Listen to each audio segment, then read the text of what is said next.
Hi there, I'm Kathy with kathysglutenfree.com. Let's make some delicious, nutritious food for everyone to enjoy. To make a gluten-free raisin pie, we'll start by adding some raisins to a saucepan, and then we'll pour in some water and some apple cider or apple juice. Bring this all to a boil.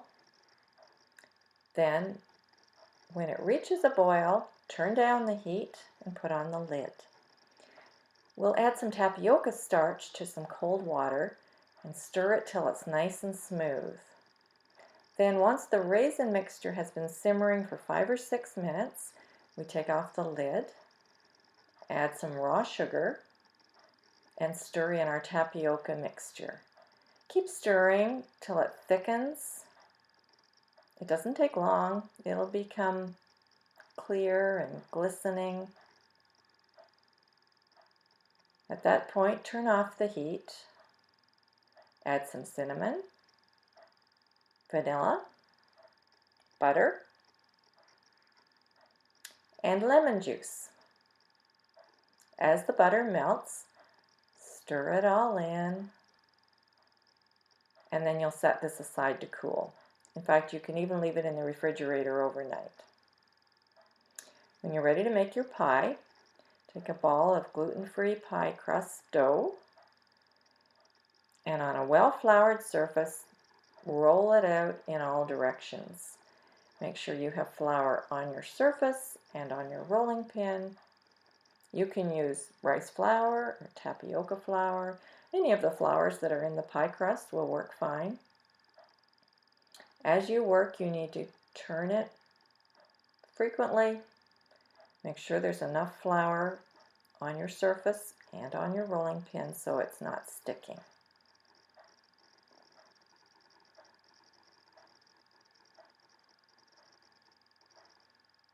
Roll it from the center to the outside, turning it. Uh-oh, we didn't turn it soon enough. It's starting to stick. So we'll scoop that up, flip it over one more time with more flour.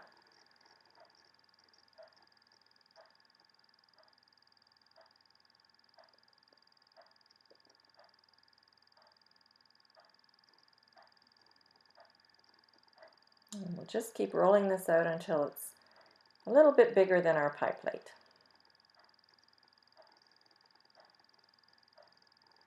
Once we get there, we'll carefully flip the pie crust over the rolling pin and then bring in the pie plate and unroll the pie crust on top with the edges hanging over the edges of the pie plate a little bit.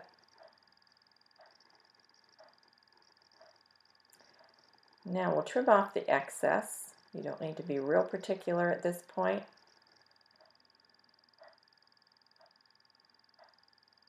Just get those extra edges out of the way.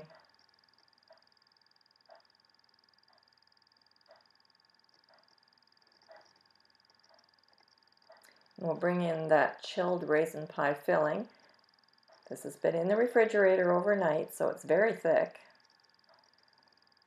You just want to spread that out now inside the bottom crust. And then we'll make a top crust. So we take another ball of dough, more flour, press it a little flat, and begin to roll in all directions from center to the outside.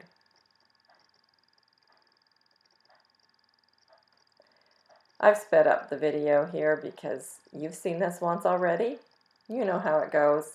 Just keep rolling, turning,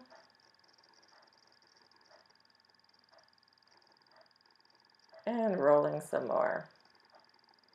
And then you're ready to put it on top of your pie. This time as you trim the edges, you leave a little bit hanging over. You'll see why in just a moment. Okay, we want to tuck the edges in over the bottom crust. So the edges of your top crust get folded in between the edges of the bottom crust and the pie plate, all the way around.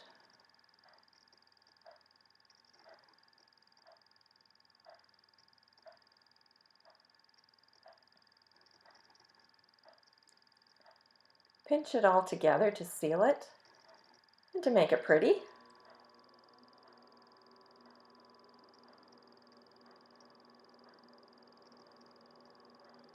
Poke some vent holes in it, and it's ready for the oven. Enjoy!